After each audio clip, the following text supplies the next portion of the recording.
जिला कुपवाड़ा के थाइन कलारूस में मोहम्मद अकबर मीर, वल्द मोहम्मद सुभान मीर व मोहम्मद इकबाल मीर के रिहायशी मकान को अचानक आग लगी, जिससे मकान में लाखों रुपए का सामान खाकस्तर हुआ।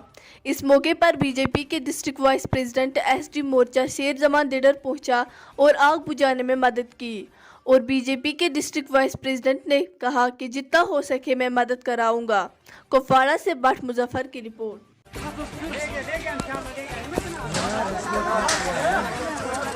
सारस नहीं आया अभी।